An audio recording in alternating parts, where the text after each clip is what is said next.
But welcome. Thank you very much for joining this Uncrowd webinar, Make the Right CX Decisions. I'm Ryan. I'll be hosting this session, and I'm joined by Richard and Katie. Before I hand over to those for introductions, if you have any questions as we go through this session, there'll be about 25, 30 minutes. Pop them into the chat. I'll collate them. I've got a few questions that we've already had submitted as well. And we'll make sure that we have about 5-10 minutes at the end to go through a Q&A before we wrap up the session at 12:45. But without further ado, let me hand over to our speakers. So we have Katie Costello and we've got Richard Hammond. So Katie, if you do me the honours, please, of introducing yourself first. Oh, hi. Thank you so much, Ryan. It's great to be here. So I'm Katie Costello. I have we'll do a little quick whip round of my sort of career history. So I've had a 20+ year, very happy career with Waitrose. A big chunk of that has been at the heart of leading and operating the branches, culminating me being a branch manager. I sort of got the bug really for getting closer to the customer, and I moved into the centre about 12 years ago, where I was tasked to establish the new programme function for the store development team at the time. This was the height of Waitrose being in their acquisition period, and my role was really to transform governance, focus on team culture, and ultimately, I suppose, align multiple stakeholders behind one programme of activity. And it was very exciting times, introducing the likes of sushi, welcome desks, free coffee, hospitality offers, but also really experimenting, test and learning with new concepts. Then moved over into the innovation team, initially as a change lead, but then moved into a proposition lead, so designing sort of solutions to real prioritise customer problems, very much through a test and learn mentality, which I'm a huge advocate for service design led thinking. But really two sort of key projects that I was very much part of was one around helping customers shop with less packaging, so the Unpacked brand, both refill and reuse propositions have been very much in the media recently, and then also another one around how John Lewis can be very much more present within Waitrose shops, so a proposition called Better Together. The last 3 years I've been part of the first CX team within Waitrose, leading the establishment of sort of CX management and planning, really shining a light on the as-is experience, and I suppose being an advocate for bringing the brand behind one vision for what that to-be experience we want it to be. Lots of learning. I've done a CX diploma, loads of networking. I'm proud to be part of the Women in CX community, and it was a pleasure to bump into Uncrowd last summer, and I suppose I was hooked. It clicked straight away with what you guys are doing. It made complete sense, and I've been a huge cheerleader in the background ever since, so I was delighted to be asked to come to be here today. I currently am looking for my next opportunity. I actually left Waitrose in January. Massive decision for me, but I've enjoyed a few weeks off, but I'm keeping myself busy. Stepping into the world of a bit of consulting for a lovely brand to help them on their exciting growth strategy, whilst I look for my next opportunity. But looking forward to having a good conversation today. Awesome. Yeah, and Richard Hammond, one of the co-founders of Uncrowd and CEO. But first and foremost, I'm a retailer. So I've been a retailer since I was 15 years old. I did, oh crikey, that was 1985. So yeah, I was in head offices in the late 80s before we had large-scale computer systems in our offices, and it's extraordinary to see how customer experience has transformed over time. And I'm going to ask Katie a number of questions around that transformation as we go through the session here today, because I think it's really this session, normally, as anybody on the call who knows me, and I can see that my partner's on the call, so she definitely knows this, I can really talk.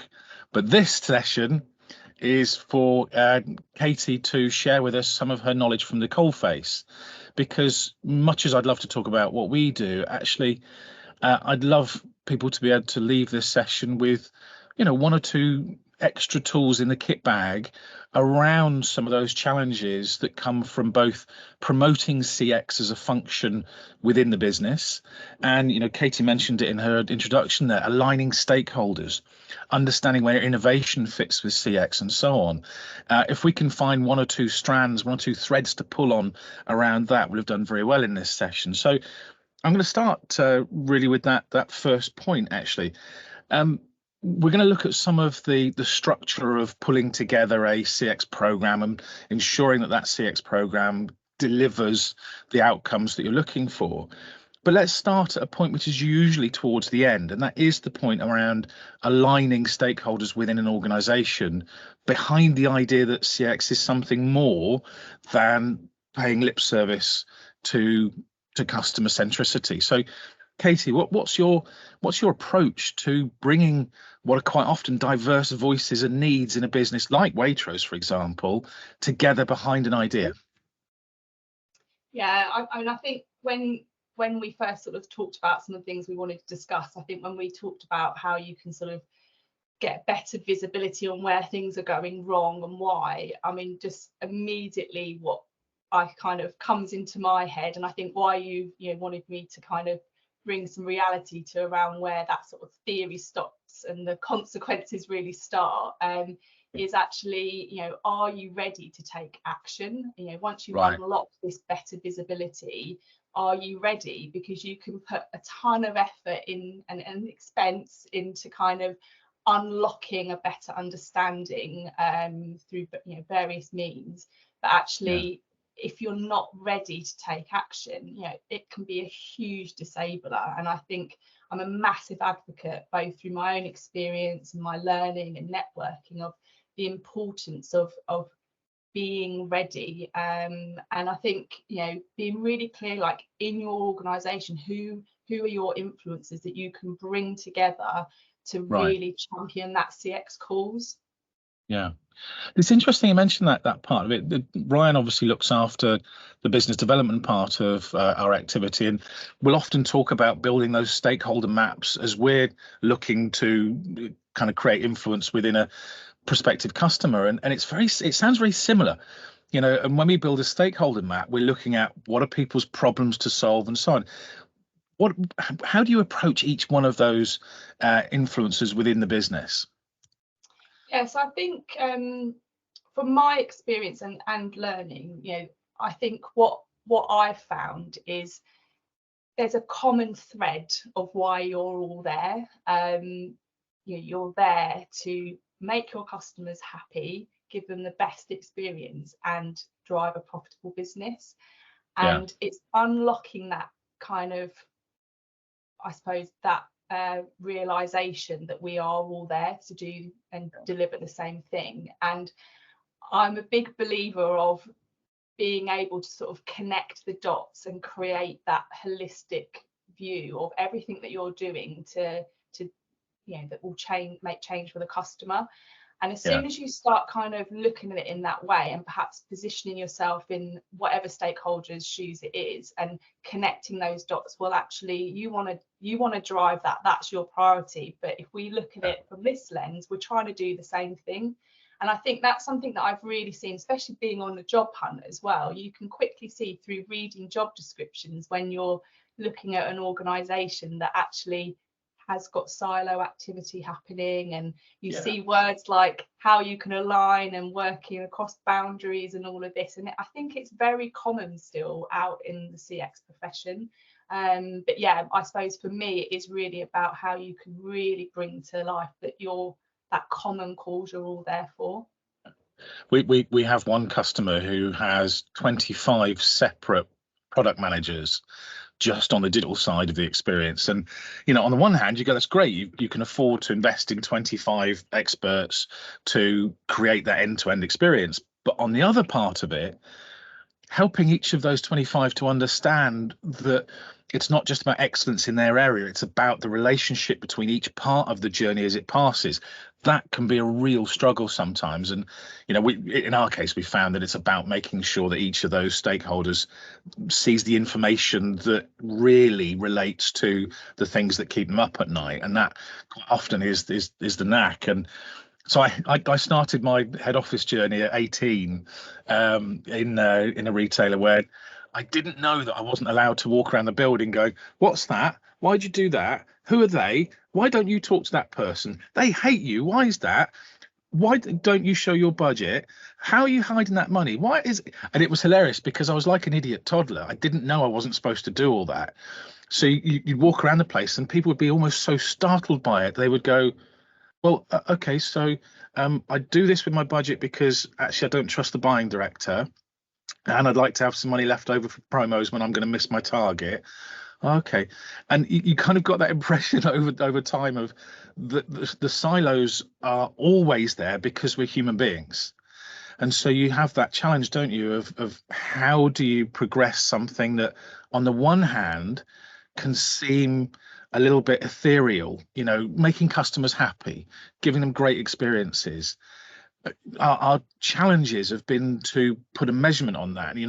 If this were an advert for Uncrowd, we'd talk about how we've cracked that challenge, but that's kind of beside the point for a conversation like this, because you're still having to take groups of people who understand velocity reports, who can see, sales stock turn, who can see they're open to buy and they're open to book, who can see their marketing budget and where it's going, but who can't necessarily see the immediate data and connection between the things that you would be advocating in a retail business and the outcomes. So a question I've got for you around that, Katie, is what does it feel like over your career?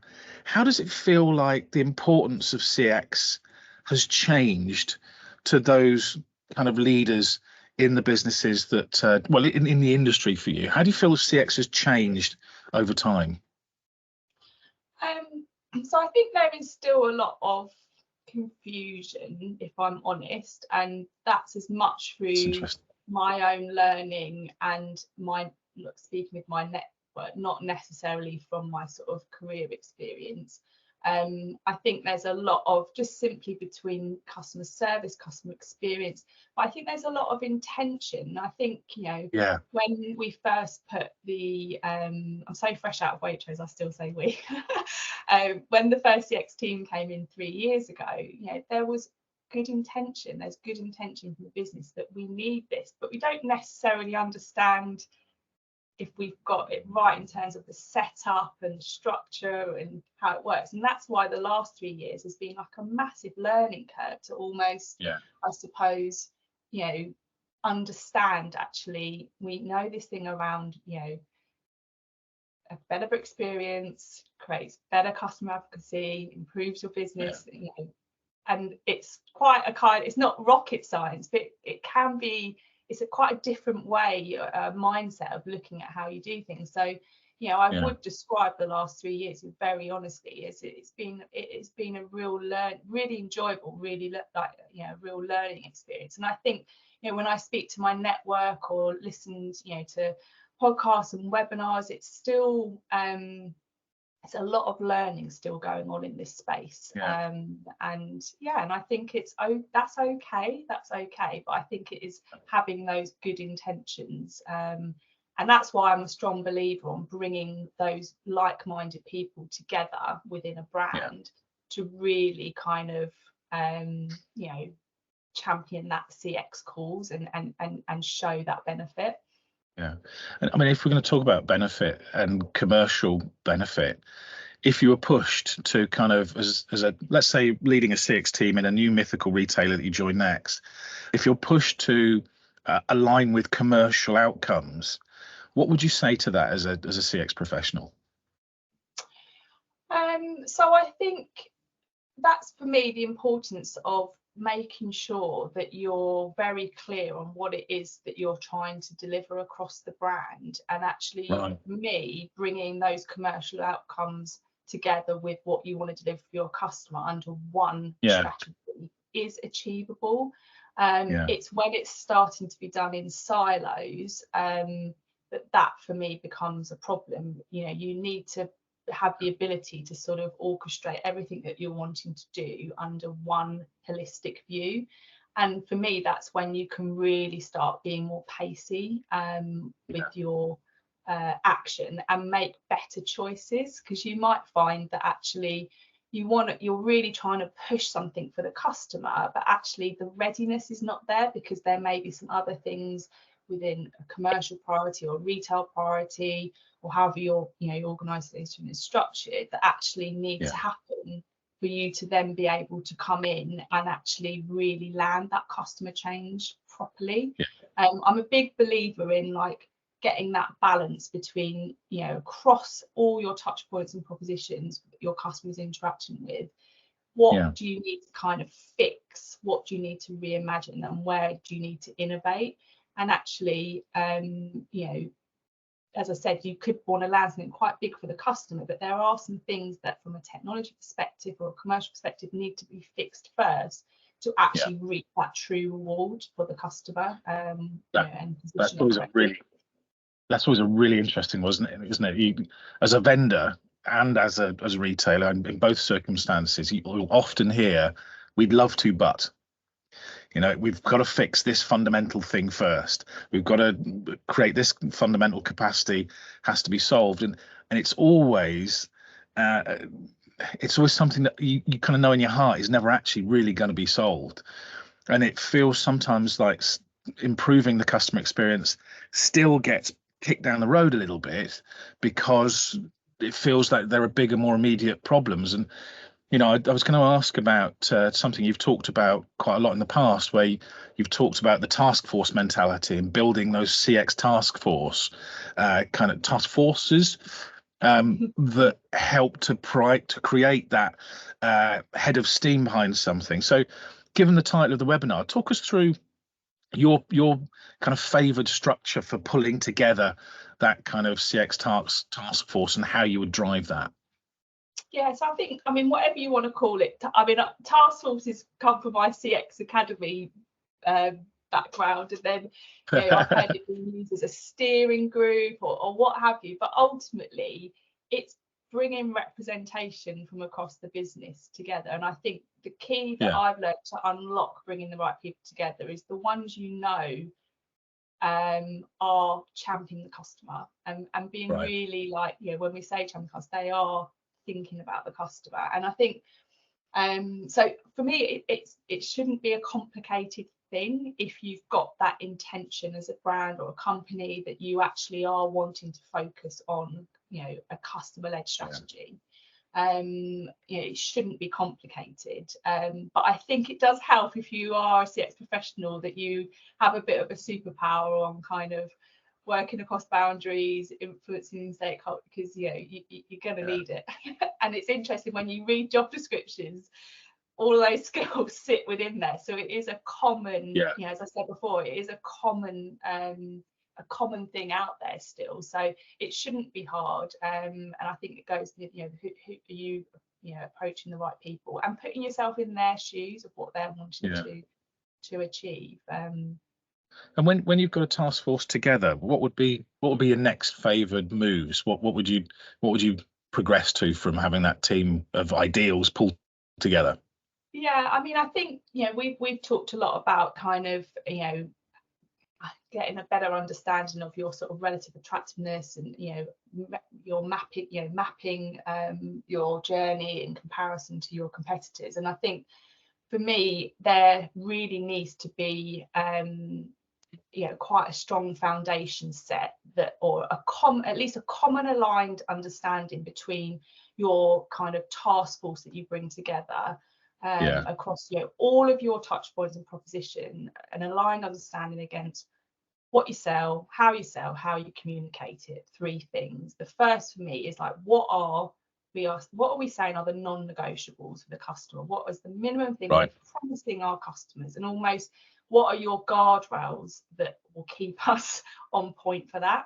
So that's number one. Number two for me is then like, where are we saying we feel we should be competing? Is that on price? Is that on loyalty? Is that premium range, entry range? What is that? And then the third thing is then, where do we think we should be differentiating in this market? Is it on service? Is it a particular sustainability piece, plastic, or is it quality? And I think if you can, as a group, align on that and remember that group is a representation across your business, you're sort of setting a foundation to give you a really sharp focus on how, when you then start to look at yourself relative to your competitors, you kind of understand, well, this is the lane we're playing in. And that's not to say you might veer into another lane if there's a really great opportunity that you can seize. But when you come to that place, if you've got that real strong action group together, you can actually really capitalize on those like opportunities that may come your way.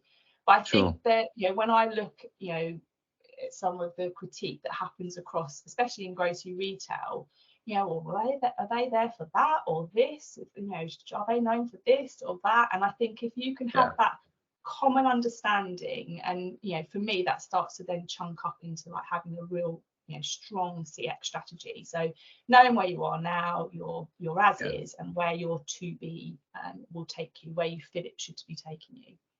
So that enables that task force to see what progress might be, and then to record that progress. How important is that sense of progress to getting a CX initiative to work? So I think it's, you know, it is really important. I think that's where I'm such an advocate of design-led thinking, because if you, especially in test and learning, because if you can, and true test and learn, so not test and learn that takes months, so true test and learning that actually you're in and out, you're changing it up, you're pivoting, you're failing fast. You know, for me, if you can really invest the time in that, it really helps you know, put some certainty behind it. Is this the right decision or not? And also you start to then build some results from that. Even just putting something in, you know, perhaps a new concept or a test that, you know, you might be a number of weeks, it's quite, you know, and you buddy up with the right people in data and insight and analytics team and finance team, you can start to build a strong picture to pay back to the business of actually what that change has meant, whether that's switching activity or you know, dwelling time, whatever that might be. You can start to see those results and then play those back to give confidence in that sort of change for the customer. And your mention of data there and speed, those two things together, it kind of made me chuckle a little bit, because I so remember that challenge in the olden days. What did you do before the war, Grandad? Where, you know, in order to get data from the business, you'd need to, frankly, have kind of befriended one of the data analysts and be incredibly patient, because any query you wanted to run might be a 3-day query. You know, it might generate a not a screen, but a tractor-fed report this size with big plastic covers on it that you would kind of haul your way through.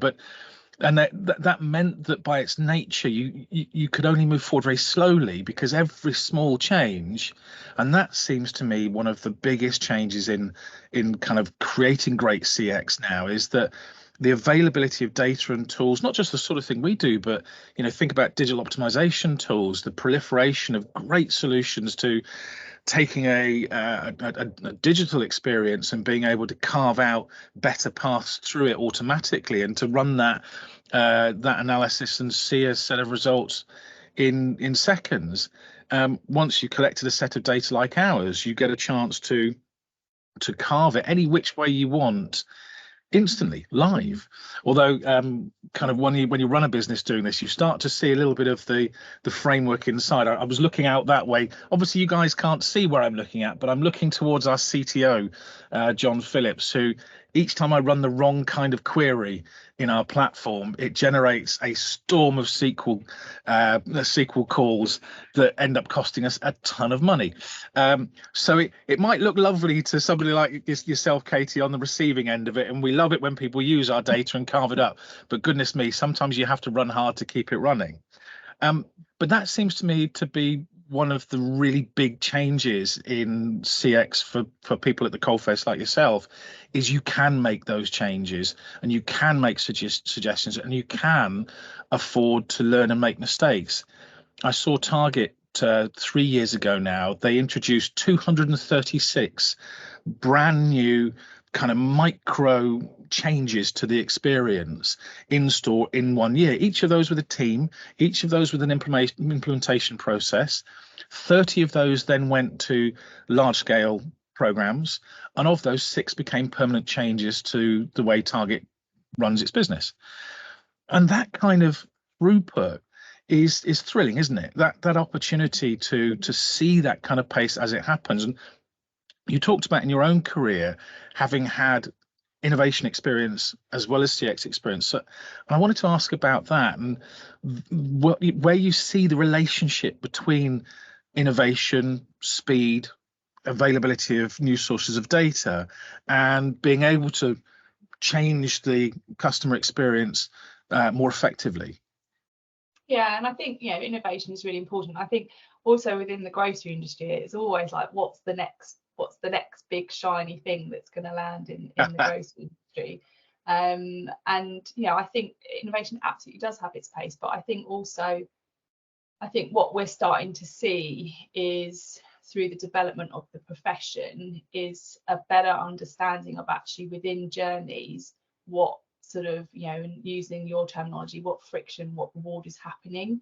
And I think, you know, I even just recently I've seen some stuff, you know, on LinkedIn where, you know, this shiny shop a lot in the States, look at the beauty, how beautiful it looks, and there's lots of critique around, oh, well, it doesn't look really any different. And I suppose I'm thinking, well, yes, it looks great, but what's happening, you know, what's underneath what you're seeing that actually the customer may not see, but actually they will feel and experience in a much more positive way. And I think that's the beauty of sort of really delving into you know, understanding like what your customers' need states are within the journey. That was a real light bulb moment when I read your book, and I know I dropped you a note, which I was like, oh, I've not thought about it in this way. And I think, you know, going back to your question around innovation, for me, it is getting that balance between, when you really get a better visibility of what's going on, what things do you just need to fix, and they may not be really clearly seen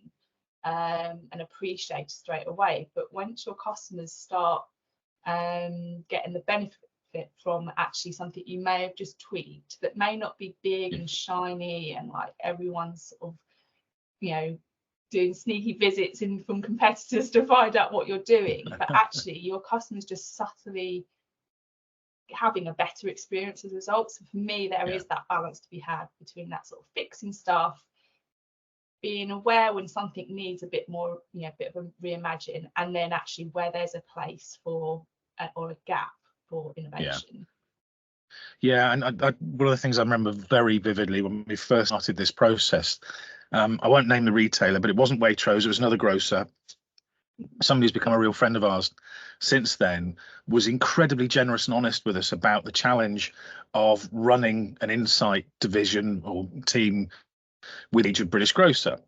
And one of the things that person said at the time was, I would love to make the experience better, but I'm only given the time, resource and license to stop it getting worse.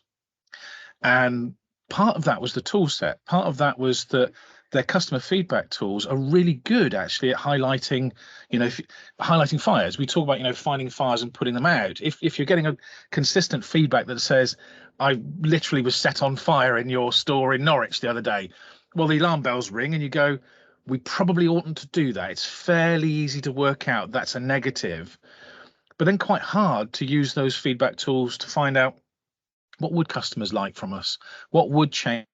And that's where the friction reward structure kind of came into being, because it is pretty straightforward to find things to fix, isn't it? It's easy to find your 6 pain points each month. I think actually one of their main reports was called the 6 destructors or something, and that would go to the board each month, and it would be, these are the things people are complaining about the most this month.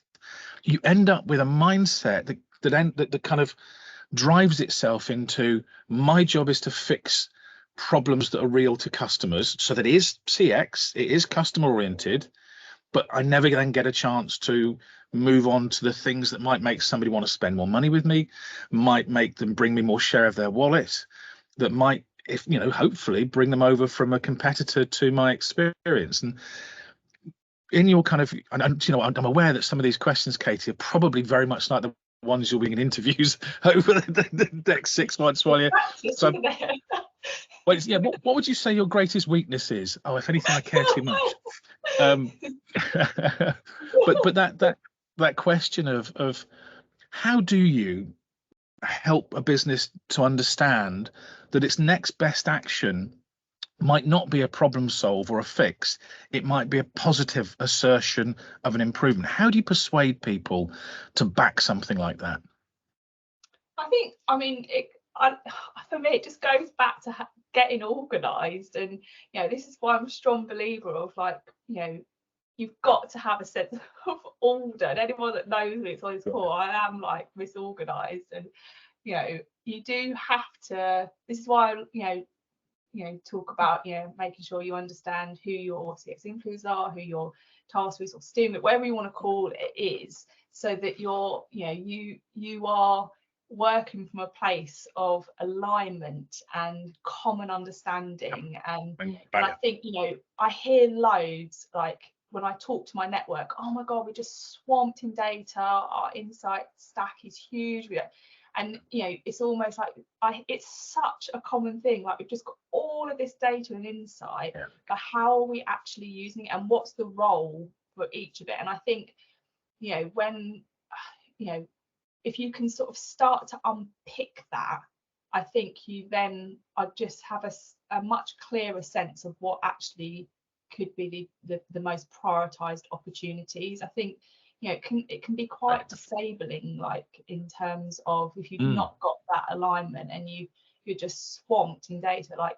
And I think that's why, you know, when we started chatting last summer, like, it really started to kind of, it was quite a light bulb moment for me, because, you know, I was learning a lot about journey mapping and how to really influence that in my own role. And actually just, you know, it was quite a light bulb moment, it really was, because you know, I was understanding more about friction and reward, and actually friction's okay as long as the reward is worth, you know.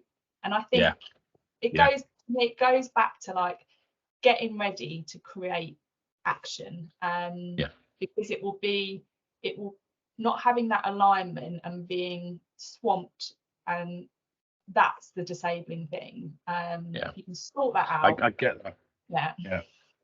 Well, it's really interesting you say, and it's probably will be the last point from me before we Ryan picks up the Q&A. We've got some cracking questions already, which is brilliant.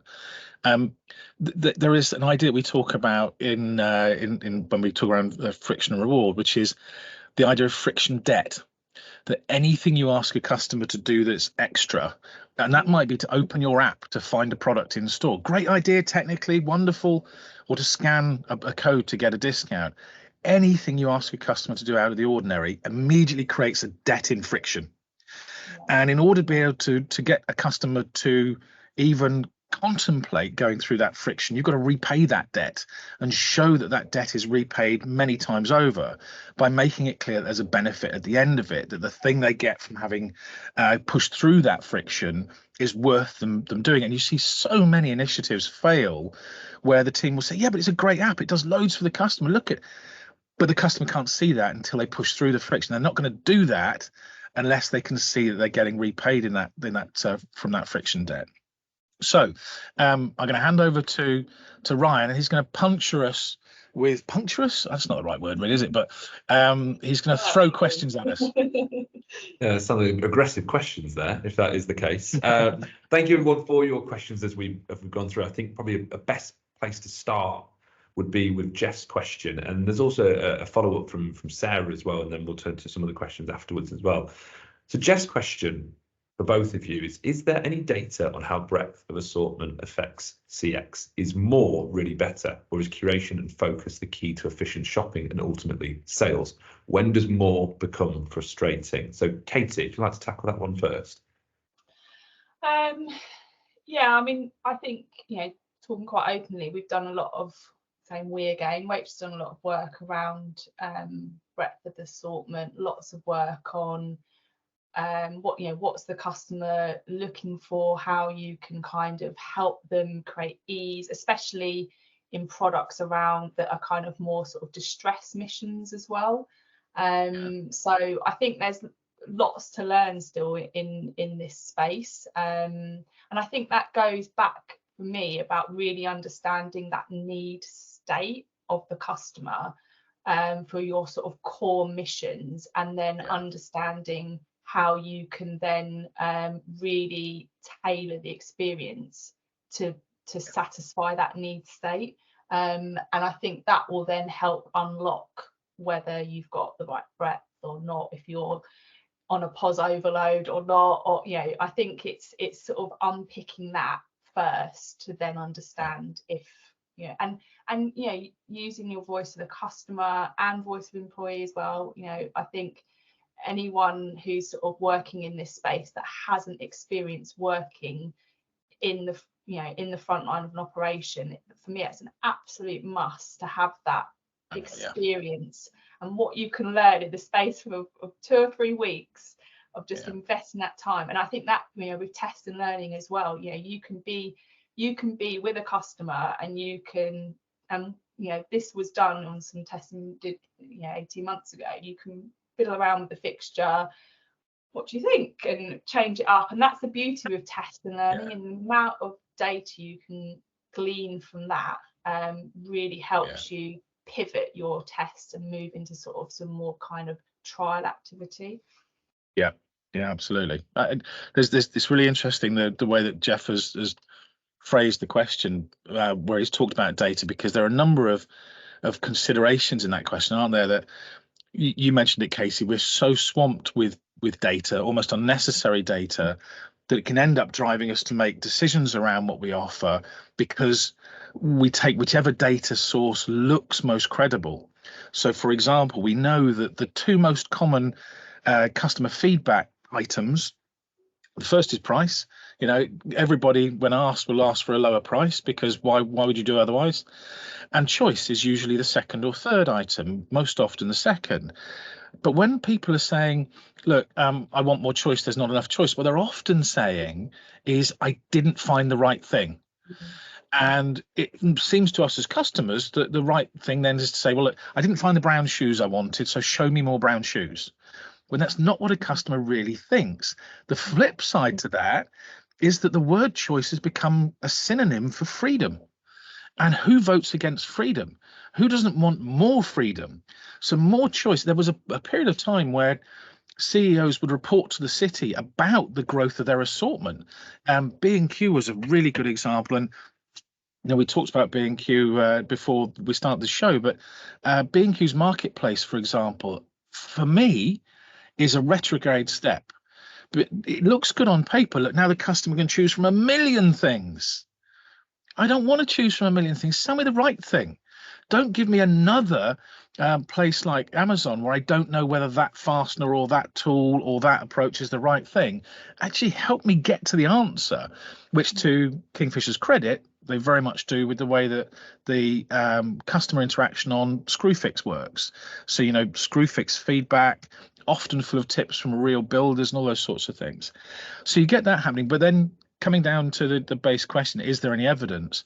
There's a famous study that ICA, the supermarket group in Sweden, did, where chewing gum is a massive product in that country.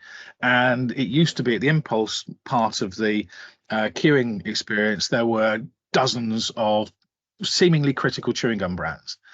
And they trialed reducing that to 5. And what they found changed was fascinating. It was a bit of a psychological change. Customers went from do I want chewing gum or not, to which one of those 5 shall I get? And that's a big change, a big